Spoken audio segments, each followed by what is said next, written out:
Hi friends, welcome to Nischala's kitchen. Coffee, మంచి filter కాఫీతో day start అయితే ఆ రోజంతా ఒక పాజిటివ్ వైబ్ ఉంటుంది.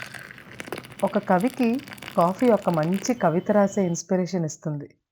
సాయంత్రం తాగే ఒక్క కప్పు కాఫీ ఆ రోజంతటి అలసటని తీర్చేస్తుంది. ఈరోజు బెస్ట్ ఫిల్టర్ కాఫీ ఎలా తయారు చేయాలో నేర్చుకుందామా? ఫిల్టర్ కాఫీ తయారు చేయడానికి 80% కాఫీ, 20% చిక్కరి ఉండేలాంటి కాఫీ పొడిని సెలెక్ట్ చేసుకోవాలి. అది ఏ బ్రాండ్ అయినప్పటికీ. ప్రస్తుతానికి నేనైతే తమిళనాడు ఫేమస్ అడయార్ ఆనంద్ భవన్ వాళ్ళ కాఫీ పౌడర్‌ని వాడుతున్నాను.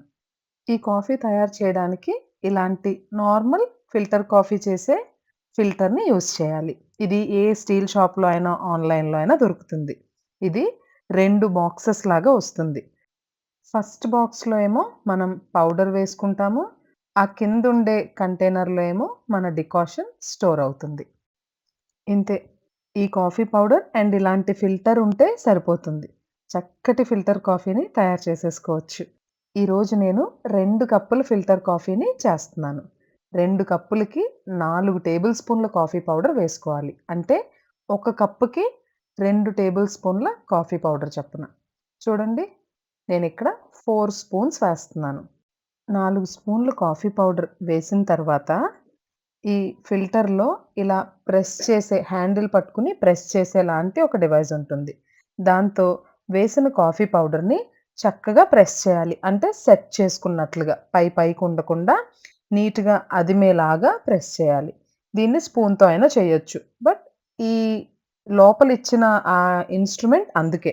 కాఫీ పౌడర్‌ని ప్రెస్ చేయడానికి. ఇప్పుడు మనం 2 కప్పులు చేస్తున్నాం కదా కాఫీ. 4 టేబుల్ స్పూన్లు పౌడర్ వేసుకొని, ఇట్లా ప్రెస్ చేసిన తర్వాత, ఇందులోకి 50-60 ఎంఎల్ హాట్ వాటర్‌ని వేయాలి. 50-60 ఎంఎల్ వాటర్‌ని బాగా బాయిల్ చేసుకొని, ఆ మరుగుతున్న వాటర్‌ని ఈ పైన ఉండే కంటైనర్‌లో వేసేయాలి.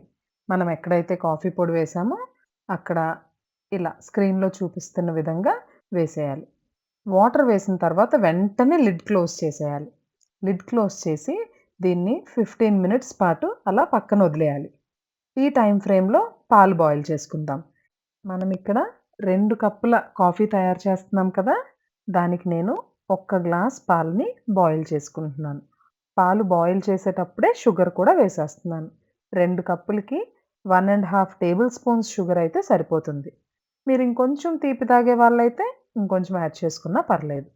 ఈ పాలని జస్ట్ అలా పెట్టి ఒక పొంగొచ్చాక తీసేయకూడదు. దీన్ని రోల్ బాయిల్ మెథడ్‌లో బాగా పొంగొచ్చే వరకు 3, 4 సార్లు పొంగొచ్చే వరకు బాయిల్ చేయాలి. చూడండి, మీకొకసారి నేను ఆ డికాషన్ ఎలా కలెక్ట్ అవుతుందో చూపిస్తాను. చూడండి, డ్రాప్ బై డ్రాప్ ఇలా కింద కంటైనర్‌లోకి కలెక్ట్ అవుతుంది. ఇలా కాఫీ పొడి, వేడి నీళ్లు వేసిన తర్వాత 15 మినిట్స్ పాటు ఉంచితే సరిపోతుంది. మన డికాషన్ రెడీ అయిపోతది. చూడండి, ఇప్పుడు నేను 15 మినిట్స్ తర్వాత డికాషన్ ఎలా తయారైందో చూపిస్తున్నాను. ఒకవేళ మీరు పొద్దున్న లేగానే ఈ ప్రాసెస్ అంతా చేసుకోవడం ఇబ్బంది అనిపిస్తే, నైట్ పడుకునే ముందు ఇలా డికాషన్ తయారు చేసి పెట్టుకోవచ్చు. అంటే పడుకునేటప్పుడు కాఫీ పొడి, వేడి నీళ్లు వేసి పెడితే పొద్దున్న లేవగానే మీకు డికాషన్ రెడీ అయిపోయి ఉంటుంది. చూసారా? మనకి 2 కప్పులకి కావాల్సిన డికాషన్ కరెక్ట్‌గా వచ్చేసింది. ఇప్పుడు వాటిల్ని ఇలాంటి కప్స్‌లో యేసుకొని తాగితేనే ఆ మెడ్రాస్ ఫిల్టర్ కాఫీ రుచి పర్ఫెక్ట్‌గా తెలుస్తుంది. వీటిలికి ఒక స్పెషాలిటీ ఉంది. అలాగే సెపరేట్ పేరు కూడా ఉంది. ఇలా ఈ బౌల్ అండ్ గ్లాస్‌ని డబరా సెట్ అంటారు. ఓకే. ఇప్పుడు మన డికాషన్ ఆల్రెడీ మనం 2 గ్లాసెస్‌లో యాడ్ చేసుకున్నాం కదా! రోల్ బాయిల్ అయిన మిల్క్‌ని కూడా యాడ్ చేసేసుకోవాలి. అంతే. ఇందాక ఆల్రెడీ మనం మిల్క్ బాయిల్ చేసేటప్పుడే షుగరేసేసుకున్నాం కదా! ఇప్పుడు ఈ కాఫీని ఇలా ఒక్కసారి ఇందులో చల్లార్చుకుని తాగాలి.